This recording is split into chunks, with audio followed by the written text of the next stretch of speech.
Well, how tough it is for India to prepare and plan for an unpredictable side like Pakistan? Well, we know that they have a lot of talent in their team, but we know that if we play well, then we play really well as a team, and we saw that in the first two games that we played, very clinical performances, and we just focused on exactly what we need to do. We're not focusing too much on what the opposition has to do or what they will bring to the table. We need to believe in our strengths, and we believe if we play well as a team, as I mentioned, we can beat any side in the world, and that's the kind of confidence we have carried in the first two games, and we want to continue in the same manner in the next whatever coming games we have. Virat, considering Pakistan's proficiency against spinners, and also you may have had a look at the wicket, so any kind of strategic changes that you're looking at?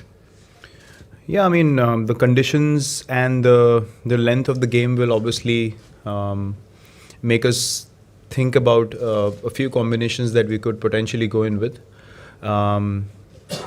Look, as I said, we're not focusing too much on the strengths of the opposition. The kind of spinners and the kind of bowlers that we have in our team, it's difficult for any team to just come out and attack these guys straight away. There's a certain level of risk involved as well when you have world-class bowlers bowling at you and you want to go at them. So I think, as I said, we need to focus on the things that we do well as a side and the kind of combination that we are comfortable with, because we back all the players in our team and expect them to put in performances and turn up on the day and execute what they are best known for. But yeah, the length of the game and looking at the conditions, we will definitely think of a few combinations. But looking at the playing against Australia and how you approach Pakistan, which is also a subcontinent side, and also with the rain threat around, how do you plan it? Do you have to plan something different from other matches? Look, we'll have to be flexible. We can't be rigid in our approach, because if the conditions are very different from what we played in the last game, then we'll have to think of different combinations, which areas to strengthen when it comes to the bowling attack.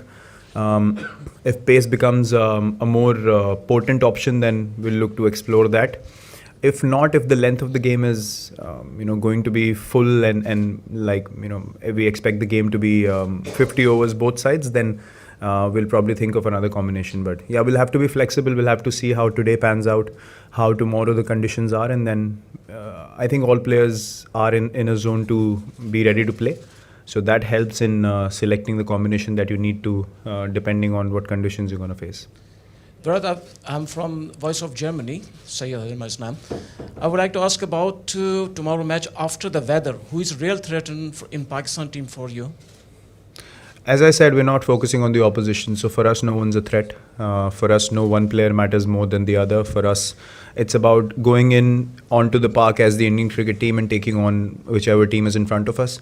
If we play well, as I said, we can beat any side in the world. If you don't play well, teams are going to come out and beat you. So that's how simple the game of cricket is, and it should be, and in our minds nothing changes according to the opposition. So we're only focusing on playing the kind of cricket we're known for, not singling out any player from the opposition or focusing on one particular player more than the other.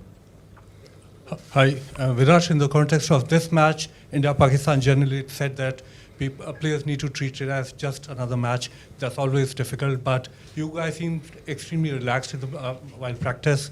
And also the fans, probably you can say something to the fans to treat this match as just another match.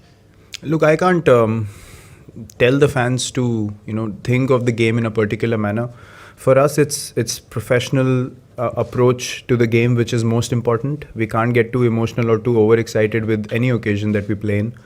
So obviously the mindset of the player is always going to be different from the fans. You can't mix the two. You can't expect the fans to think in a professional manner, focusing on each ball. Our attention span has to be very precise on the field because we have that split second to make a decision. But from the fans' point of view, looking at the atmosphere and the frenzy around the game, I wouldn't say it's easy to think like a player. And for the players, it's very, very crucial to be absolutely professional and beat any team you're up against. I mean, in a World Cup, we will have full stadiums in every game. So it's not going to be drastically different atmosphere from any of the other games. It's going to be a full stadium. We know that. We expect that to happen in all the games that we play. But look, from the fans' point of view is very different, and they should enjoy the atmosphere. They should enjoy the occasion the way they want to and the way it's been enjoyed for years. But the players obviously have to maintain the mindset that we have maintained for years, approaching any kind of game, whether it's India, Pakistan, India, Australia, India, England, or South Africa, whoever it is. Our mindset remains the same, which is to go out there, be professional about our cricket, and execute what we are expected to execute, because this for us is a responsibility, and people expect us to play a certain way, and that's our focus. We'll take one more question from the left. Yeah, Virat, from the Champions Trophy onwards time, I mean, this is a team we've played not very often compared to, let's say, Australia. So, how much of a challenge is it to play against the unknown factors? There are some players which will change, new players would come in. Is it more challenging, or how do you approach it? I don't see it as a massive challenge, because even the teams that you know very well, you still have to go out there and play good cricket. And if you play good cricket, if you do the basics better than the opponent, then invariably in cricket you win. Unless someone comes out and creates a match-winning magical performance all by himself. More often than not, if 11 guys execute what they're supposed to on the field with absolute precision and focus, you end up winning the game more often than not. So for us, it's as I said, the most important thing and the most crucial thing is to focus on us as a team and what our strengths are. And we believe that if we do our strengths well, that is good enough for anyone in the world and up against anyone in the world. So we have to carry that kind of belief. And for us then, familiar oppositions, unfamiliar oppositions don't matter, because you understand that if you don't play well, you don't win. And if you play well, you can win against anyone. So I think our focus will be to do that, and do that consistently, because it's a long tournament and we need to keep playing the kind of cricket we have played in the first two games. Virat, for many people, it is not only a game, it is something else, and especially in India and Pakistan. But you tell me that there are new guys in Indian team as well. So what are you telling them, and what is the mood in the camp now? We have literally discussed nothing different from the time we came to England. The mood, the atmosphere in the dressing room hasn't changed. We understand that any game that you play for your country can be, emotional, adrenaline-filled. So no one game is more important or more special for us than the other. As cricketers who have been selected to play for the country, our responsibility is to treat every game equally, because you have to be committed to play for your country every game that you play, regardless of the opposition. So for us, nothing in the change room is different. Nothing changes in our mindset. We are a top side in the world because of the cricket that we played, and we always need to remember that, and our focus is absolutely that. So the conversation, the chat in the change room hasn't changed at all from the time we came to England. We played our first game till now, and it's not going to change in future as well.